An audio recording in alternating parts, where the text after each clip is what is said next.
World Sport brings you top sports news from all around the world. From North America, the banished sprinting champion talking of his running future. And from South America, the soccer champs taking a tumble in the cup.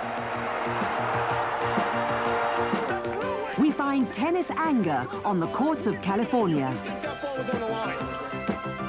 And a more restrained response in the bunkers of Birkdale. From those Olympics in Asia, we take the lid off the big drug scandal. Find that art and sport can combine under the same banner.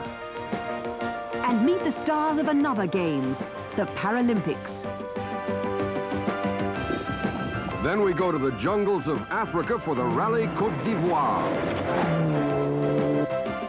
Go climbing the mountains of the world on the bikes made for fun. And finish in Europe as we take a dip in the sea at the Nice Triathlon.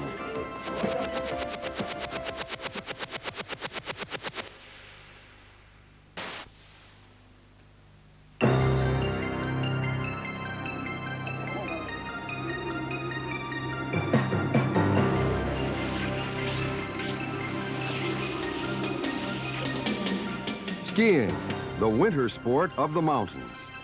But over the last decade, a new alpine sport has made its home in the mountains, and it's booming.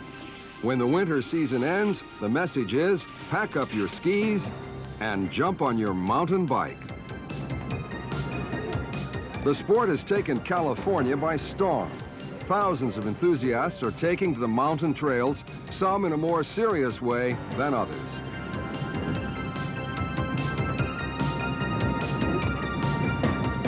The bikes are especially designed to cope with the rugged environment. Light but tough alloy frames, fat tires, and gearing which will take you up just about any slope. The Californian resort of Mammoth Mountain, better known for its quality skiing, has become the center for competition for the sport. Racing takes place on the same slopes as the skiing, and in many respects, the two sports are remarkably similar. The competitors are tested on all the aspects of mountain biking they'd encounter out on the trail.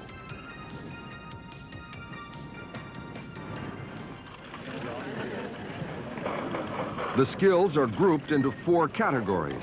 The first is hill climbing. In last year's World Championships, the course led the cyclists up a grueling 3.5-mile trail, climbing 2,000 vertical feet. The U.S. national and world champion, Ned Overend, leads the way. And ahead of the pursuing pack, Overend's nearest rival in the sport, 20-year-old John Tomac. But no one could catch Overend.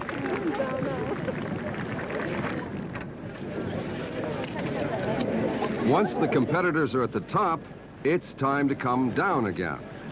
The second category, downhill. It requires speed and a touch of insanity.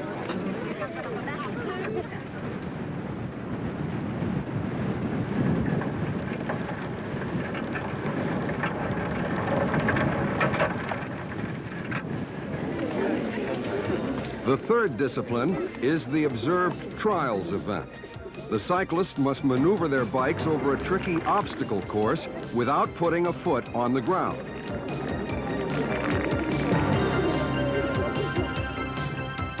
And finally, the fourth discipline, the main event, cross-country, requiring mastery of all aspects of mountain biking.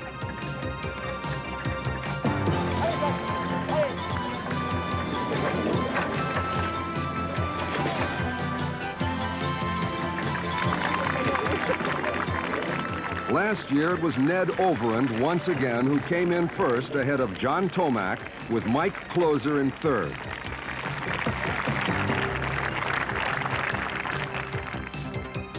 The sport has become one of the fastest growing pastimes in America. It's fashionable and it's fun. Mountain bikes now account for half of all U.S. bike sales, and the sport is spreading internationally. Europe is the latest area to catch the bug. Mountain biking crossed the Atlantic 5 years ago, but its success was not immediate.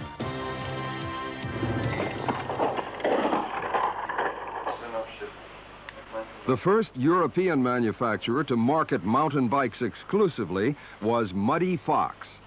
Company director Drew Lawson explains its popularity. It's taken a lot of promotion, a lot of pushing, a lot of shoving, and a lot of encouragement, but now we're there, it doesn't need anything from us. The sport is growing so fast that whatever we do, the sport will grow very quickly now. From virtually zero 5 years ago, we're now selling tens of thousands of bikes per year in each country. We have offices in Germany, France, Belgium, Switzerland, and next year we'll have Denmark, Spain, Italy, and it's growing everywhere, in Europe especially.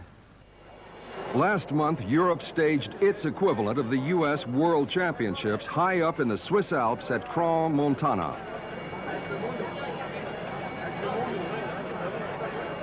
Over 400 competitors from 17 countries took part. With international meetings like these, the sport of mountain biking is picking up and on its way to greater things.